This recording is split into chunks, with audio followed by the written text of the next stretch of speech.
Senators Carl Levin and John McCain have proposed a new version of the National Defense Authorization Act. And in this version of it, they would allow women to be on the front lines of combat. And this is something that we debated a little bit yesterday on Current. Should women be allowed to be in those positions when it comes to, participating in the military? And it's interesting, I didn't know this. If you don't actually participate in combat, you as a woman are not able to move up the ranks in the military. So you lose certain benefits, you don't make as much money. Right.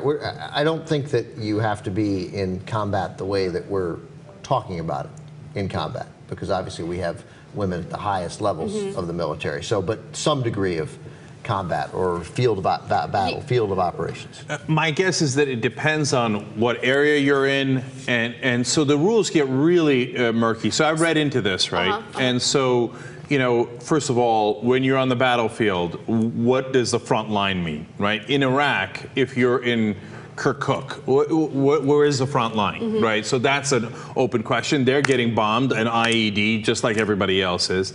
And then, you're right, Ben, there's generals and colonels, et cetera, that are women, right, or lieutenant generals, et cetera.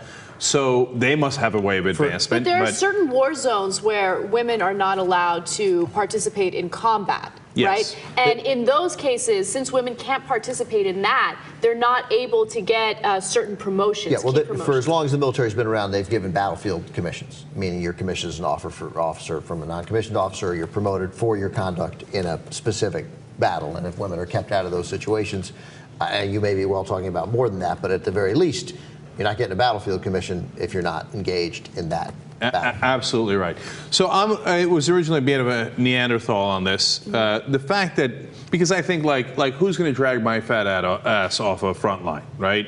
Is a woman, an average woman likely to be able to do that? No. On the other hand, it's a fair argument to say, could an average guy drag my fat ass off a front line? Also, should your fat ass be on the front line to begin with? Yeah, your fat ass wouldn't be on the front line. No, I mean, look, but this goes to Anna's point when we had an earlier debate on this, which is that Photoshop jank could be on the front lines.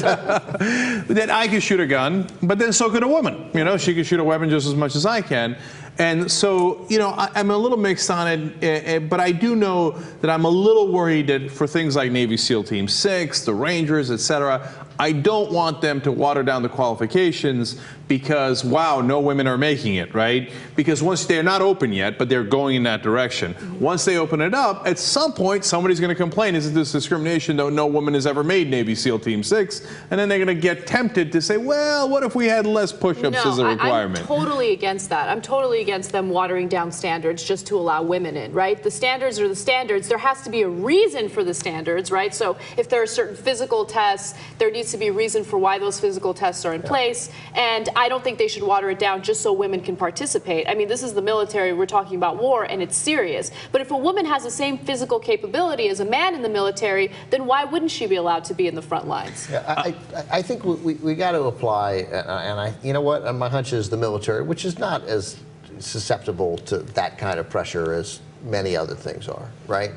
I mean, they can't be sued. They get to do what they want, right? So just have a reasonable test and make sure that the things you have are reasonable. And it's not like that you can lift 350 pounds, because that's probably, but they'll be reasonable. And whoever passes it gets in. That's all there is to it. Look, trust me, there are not going to be a lot of women who just like the NBA. The NBA can't have an all-men rule. If there's a woman draining three-pointers and she's quick enough to get open, and the Charlotte Bobcats sign her, she'd be instantly the 7th best player on the team. Great. Have that. Have at it. I know. Eventually, I'm going to go back to my Libby Lib roots, and I'm going to say, okay, fine, have the women on the front lines.